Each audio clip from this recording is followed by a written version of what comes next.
Hello, man of word, we truly appreciate that you joined us. We are glad that we can support you in your further development. Today's topic is about 5 lessons that everyone should learn from the book How to Stop Worrying and Start Living, written by Dale Carnegie. So, let's begin. Welcome to amanoford.com, the most refreshing network in the business world. Why should you pay close attention to this? 1. You will learn that keeping your mind busy, you will have no time to worry. 2. You will learn that you can't cooperate with the inevitable. And 3. You will learn that knowledge is powerless until it is applied. The main topics of our video are: analyze, decide, act, no time for worry, cooperate with the inevitable, knowledge isn't power until it is applied, and just for today. Let's dive in. Lesson 1, analyze, decide, act. In this book is written that, when we are worried, our emotions are riding high. But here are 2 ideas that I have found helpful when trying to step aside from my problems, to see the facts in a clear, objective manner. 1. When trying to get the facts, I pretend that I am collecting this information, not for myself, but for some other person. This helps me to take a cold, impartial view of the evidence. This helps me eliminate my emotions. 2. While trying to collect the facts about the problem that is worrying me, I sometimes pretend that I am a lawyer preparing to argue the other side of the issue. In other words, I try to get all the facts against myself, all the facts that are damaging to my wishes, all the facts I don't like to face. Then I write down both my side of the case and the other side of the case, and I generally find that the truth lies somewhere in between these 2 extremities. Here is the point I am trying to make. Neither you nor I nor Einstein nor the Supreme Court of the United States is brilliant enough to reach an intelligent decision on any problem without first getting the facts. Thomas Edison knew that. At the time of his death, he had 2,500 notebooks filled with facts about the problems he was facing. So rule 1 for solving our problems is, get the facts. Let's not even attempt to solve our problems without first impartially collecting all the facts. Rule 2, after carefully weighing all the facts, come to a decision. Rule 3, once a decision is carefully reached, act. Get busy carrying out your decision and dismiss all anxiety about the outcome. Lesson 2, no time to worry. In this book is written that, no time to worry. That is exactly what Winston Churchill said when he was working 18 hours a day at the height of the war. When he was asked if he worried about his tremendous responsibilities, he said, "I'm too busy. I have no time to worry." Most of us have little trouble losing ourselves in action while we have our noses to the grindstone and are doing our day's work. But the hours after work, they are the dangerous ones. Just when we're free to enjoy our leisure and ought to be happiest, that's when the blue devils of worry attack us. That's when we begin to wonder whether we're getting anywhere in life, whether we're in a rut, whether the boss meant anything by that remark he made today, or whether we're getting bald. Keep busy. The worried person must lose himself in action, lest being wither in despair. Lesson 3, cooperate with the inevitable. In this book is written that, am I advocating that we simply bow down to all the adversities that come our way? Not by a long shot. That is mere fatalism. As long as there is a chance that we can save a situation, let's fight.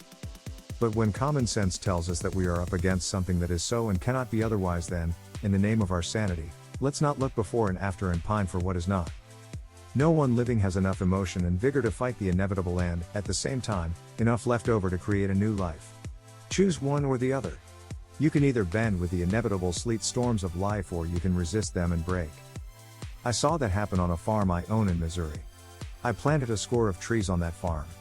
At first, they grew with astonishing rapidity. Then a sleet storm encrusted each twig and branch with a heavy coating of ice. Instead of bowing gracefully to their burden, these trees proudly resisted and broke and split under the load and had to be destroyed. They hadn't learned the wisdom of the forests of the north. I have traveled hundreds of miles through the evergreen forests of Canada, yet I have never seen spruce or a pine broken by sleet or ice. These evergreen forests know how to bend, how to bow down their branches, how to cooperate with the inevitable. Lesson 4, knowledge isn't power until it is applied. Some readers are going to snort at the idea of making so much over a hackneyed proverb like "don't cry over spilled milk." I know it is trite, commonplace, and a platitude. I know you have heard it 1,000 times. But I also know that these hackneyed proverbs contain the very essence of the distilled wisdom of all ages. They have come out of the fiery experience of the human race and have been handed down through countless generations. If you were to read everything that has ever been written about worry by the great scholars of all time, You would never read anything more basic or more profound than such hackneyed proverbs as "don't cross your bridges until you come to them" and "don't cry over spilled milk." If we only applied that to proverbs instead of snorting at them, we wouldn't need this book at all. In fact, if we applied most of the old proverbs, we would lead almost perfect lives. However, knowledge isn't power until it is applied. Lesson 5, Just for Today. In this book is written that, just for today, I will be happy. This assumes that what Abraham Lincoln said is true, that most folks are about as happy as they make up their minds to be. Happiness is from within, it's not a matter of externals.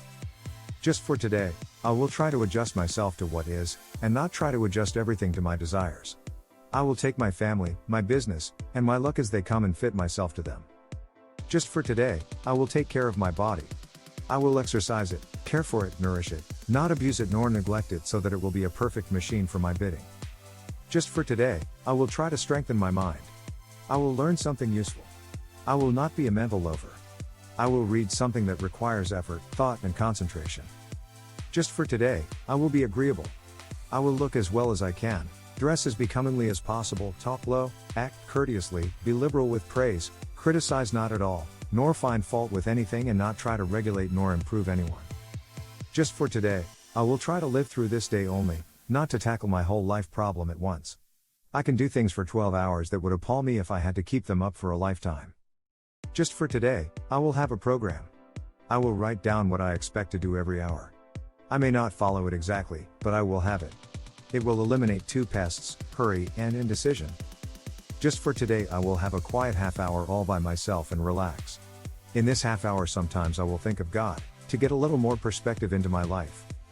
Just for today, I will be unafraid, especially I will not be afraid to be happy, to enjoy what is beautiful, to love, and to believe that those I love me. What are the best things to remember from our video? 1. Apply what you have learned. 2. Keep your mind busy, you'll have no time to worry. And 3. Analyze. Decide. Act. Well, our list ends here. Let us know in the comment section what are your thoughts about our list. Thank you for watching until the end, and if you found this helpful, don't forget to subscribe and ring the bell button to be notified for every new learning opportunity. And always remember, man of word, be aware of the person that you can become.